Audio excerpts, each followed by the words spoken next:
My next guest is debut stand-up show sold out 7 nights in Vicar Street and helped launch her on our screens in the hit shows Last One Laughing, Modern Love and Celebrity Gogglebox. She's back on the road with her new Emmaculate tour, which I think means her material will be cleaner than her audience tonight, but that doesn't say much. Would you please welcome Emma Doran?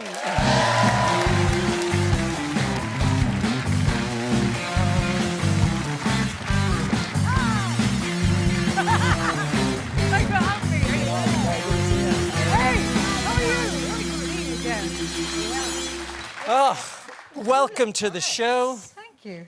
You look different from when you came in the makeup. Oh, sorry. I was in my pyjamas basically earlier on. Yeah.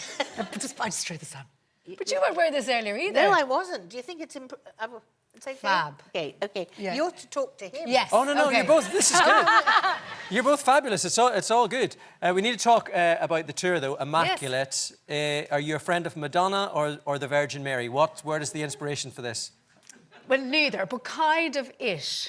Okay, there's a little reference to Madonna. Now, the first time I became aware of Madonna, I was in school. So I went to an all-girls secondary school. Called Santa Maria is the name of the school, and the boys' school used to call us the whores on the hill. Completely unfair, because it was only a slight incline. It wasn't even a hill. Anyway, so for the talent show, one of the girls got up and she sang very well, Like a Virgin by Madonna. And we were kind of sitting down the back being a bit judgy because she was 6 months pregnant at the time. Now, honestly, I shouldn't have been, because it was me the following year.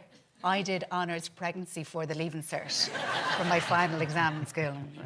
Anyway, so there's a little reference to that, but Immaculate, to me, that word reminds me of my childhood. So that was the biggest compliment a mother could give another mother. If she said to her, "Your house is immaculate. The children are immaculate." Now, she was probably having a breakdown herself behind the scenes. Do you remember when Salpidine used to be good? Yes. Yeah, it was really good. Like, that's what my brothers used to say, like, sketch, Mam's coming. We'd hear my mum coming down the hall with the Salpidine dissolving in the glass kind of thing. We'd go, "Oh, she's here, says, tidy your room." But anyway, so that's kind of what, so people are like, what? That's kind of what it's about. It's about family.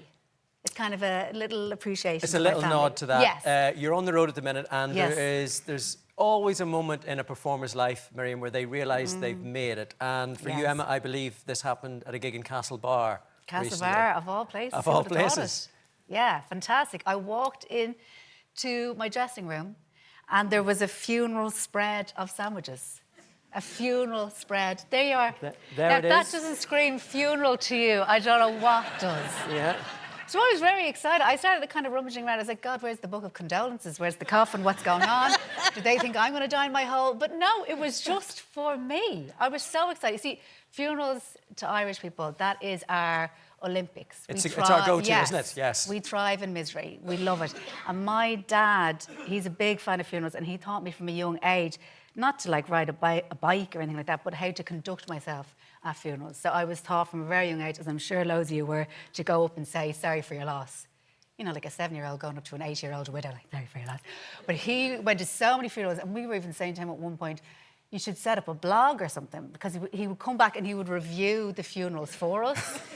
So he'd kind of tell us what were the prayers, what readings were done, was there a big crowd, who got upset. And only at an Irish funeral, you'll get annoyed if someone's getting too upset. Like someone will go, "God, your one's wailing, like she'd want to chill out there," kind of thing. Then there's the gossip at the Irish funeral. Who's there, who's not there, who was carrying the coffin? Why wasn't the eldest son carrying the coffin? Is there a bit of a rift there? You know, that kind of thing. Yes. He's very into funerals, but now he doesn't appreciate the English funeral. We like to bury our dead while they're still kind of warm. I know in England, a bit, just to the touch. I know in England it's a kind of a long wait for a funeral, isn't it? We're waiting around weeks to put them in the ground. It can be, yeah. Yeah, no, we wouldn't like that. We're kind of like, "Sorry for your loss, where are the sandwiches? We're getting in fast." Do you know what I mean? Do they do smoked salmon? No, not usually. What we would do is it's ham, and the amount of love that is put in that sandwich is measured by the thickness of the ham. And we're not talking sliced packet of ham, we're talking fillet slices. Yes, well, you're talking slabs. to a Jew who's never eaten ham.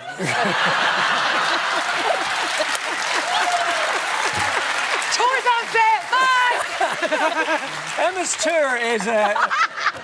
Did Of I... course, and I was just about to say that, actually, yes. Did I see that, was it your partner asked you to... You should be considering how your funeral is going to be?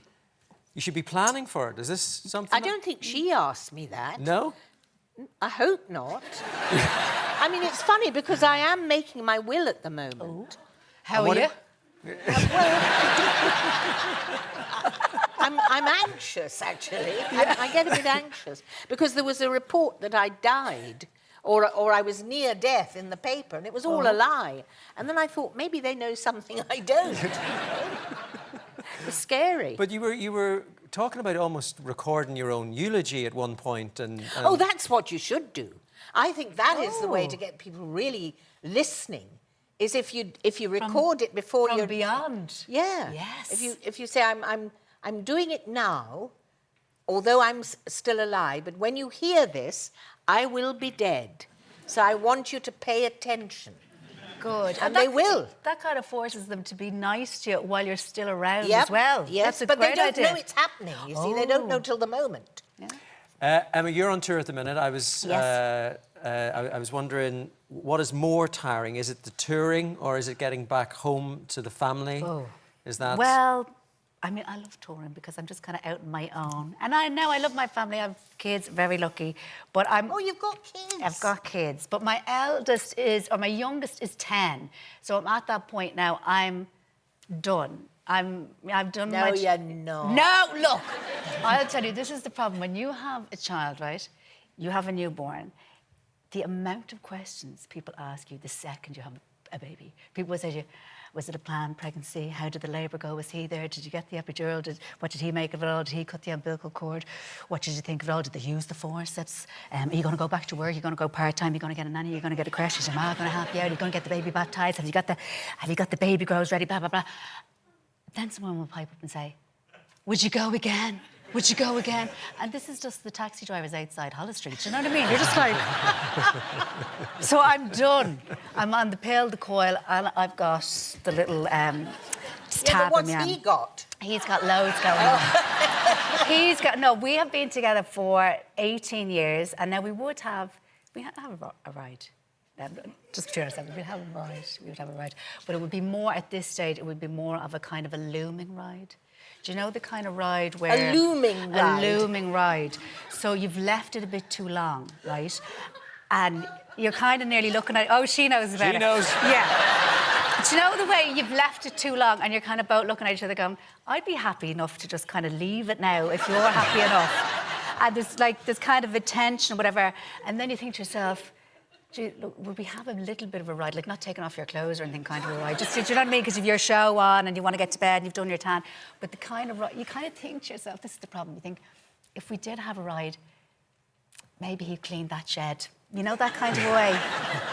That would kind of give him a bit of a pep in his step. You know, like, oh, the bins are out tomorrow. We might just do a quick little ride. But, you know, the way to encourage sex for people who are not having enough is to say, you've not to touch each other. You can lie in the same bed, but you mustn't touch any areas of interest at all. I think you're Irish. I think you're Irish. For about a month. For about a month, no touching. You can look at each other.